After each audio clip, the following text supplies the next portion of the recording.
Hi guys, so today I just wanted to share with everyone about a strategy for killing club bosses in general, as well as what to look out for the final boss, Geryuganshoop, the one that's following after that.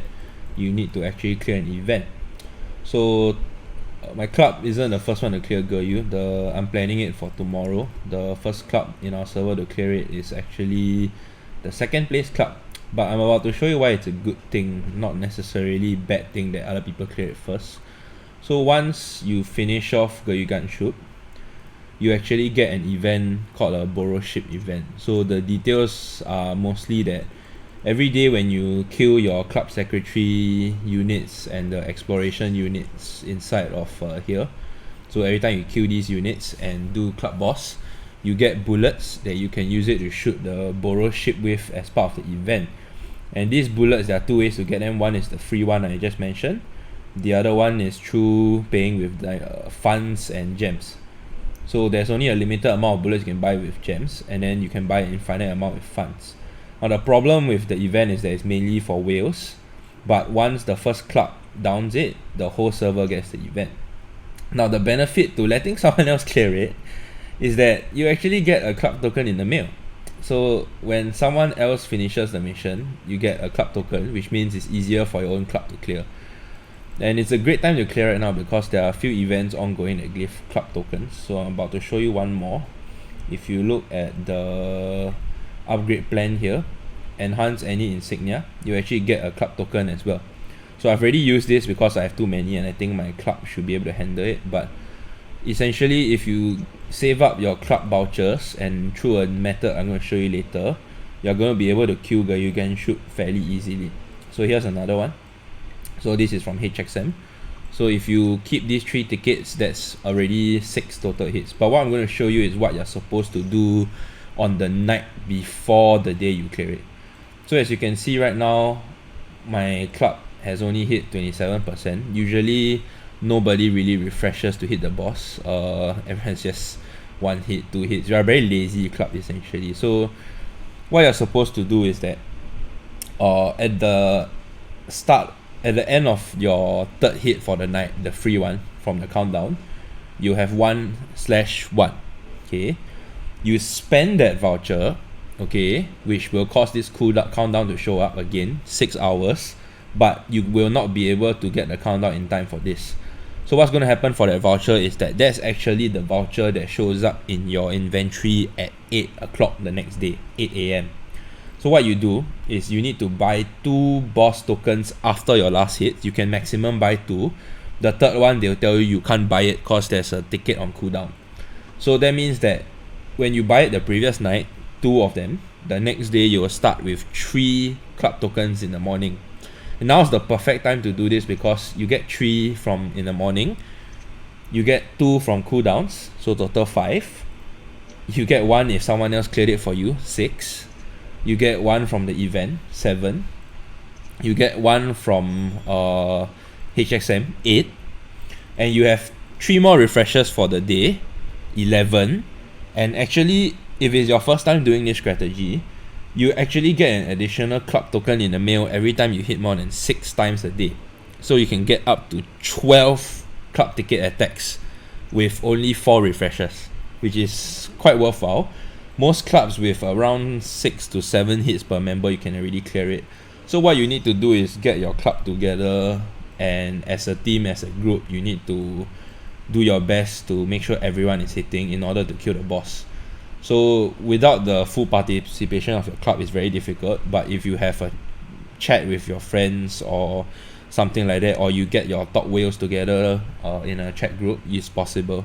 So for me, I'm a very dictatorship kind of approach. I just go like whoever members are not in my chat and haven't acknowledged yet, I'll actually go and type their names to acknowledge. So right now I have 2 members who hasn't seen the plan yet. So I'm going to call them out right now. They deserve to be called out. They haven't read my Discord after 2 days of trying to get them to read it. Please check Discord for the bossing plan, or you will be kicked. See? That's how you get people to participate. Now, I understand that some of you might also be wondering how do you get the damage required. So I'm going to go into the details. But one way is that you need to refresh your club secretaries using this. So if you refresh this, when you kill the club secretaries, you actually increase the damage bonus here. So this is about 0.5% each time you kill one of those mobs. Okay. And the second thing is your lineup. So what lineup are you supposed to use for the club challenge? Basically, club challenge is quite straightforward. You just need to make sure that your lineup is able to handle Geryuganshoop. So the lineup is as follows. It must be this one. It usually cannot be anything else. So first you have Sky King. Why Sky King? Sky King has a passive that for 2 rounds after the game has started, you actually have give me a moment. Alright, so for 2 rounds after the battle has started, you get bonus extra damage. So what is extra damage? Extra damage is anything that you, like for example, injure damage, or reflect damage from carnage, or bonus damage from the grappler attack bonus that you can get from the club event of the day. So even Sonic's passive is considered extra damage. So he actually, even though Geryuganshoop boss kills him in a single hit, he's actually beneficial because he leaves that buff on the whole team, the remaining team members, for 2 turns.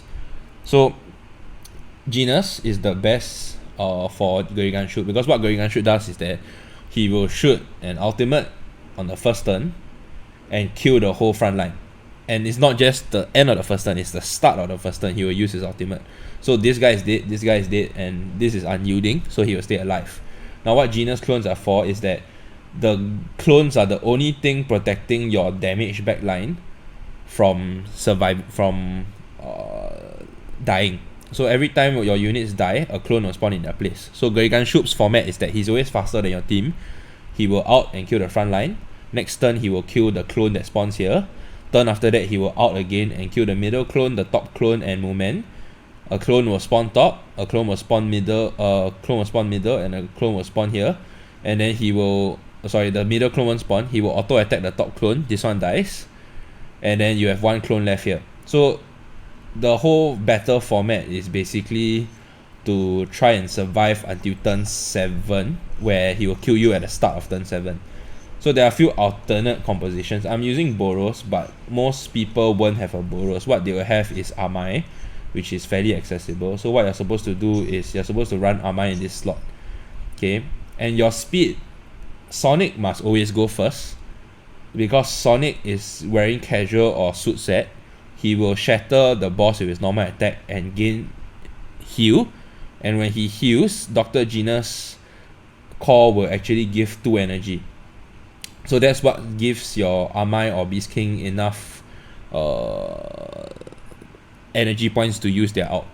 Okay, if you are running Amai speed should be 2 or immediately after Sonic. Genus and Sky King can be any speed, but Amai speed needs to be after Sonic if he is going, if you want full auto. Okay, Beast King, if you are running Boros, then Beast King needs to go after Sonic. And even though I put a Mooman Rider here, you can actually run a few things. You can run, instead of a Mooman Rider, you can use, for example, you cannot use Carnage. What am I talking about? You can use any unyielding unit. You can use Super Alloy, you can use Mooman, you can use even Clone, but recommended you use Mooman or Alloy.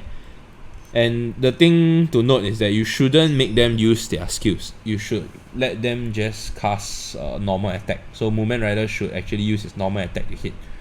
So this is a standard lineup. There are some alternative lineups, like if you don't have a good Beast King, some people might run say Atomic. And then if you have a very very very strong Boros, some people will run Boros instead. So let me go look for my Boros hiding all the way back here. Some people might run Boros instead. In a Boros lineup has some options available, but I personally think that the best lineup you can go for is still just Beast King, Sonic, and Amai, or Beast King, Sonic, Boros, and just live with it. So you're targeting about say like anywhere between 5 to 15 million damage is okay. I'm dealing around 14 million now. And this is just a short guide for the lineup, of course. Yep. Honestly speaking, most people's clubs are probably still attacking the previous boss, which is Melzargard. So Groribas, sorry. Groribas is fairly difficult as well, but the issue with Geryuganshoop is that you really cannot survive past turn 6 until Zombie Man comes out. The damage he deals is about 1.8 million damage, so almost no one can survive that. Most of our units, even the whales, are sitting around at max 900,000. Yeah. So that's pretty much all for my how to kill club bosses guide. And hopefully everyone is able to kill Geryuganshoop soon and contribute to getting orange items, because you get orange items. You get it mainly from club. So you can see here, if you actually kill the club boss, you get to unlock this function. But this function, in order to get it, you need to kill Boros as well, I think. Yeah. So that's all for today. Thank you.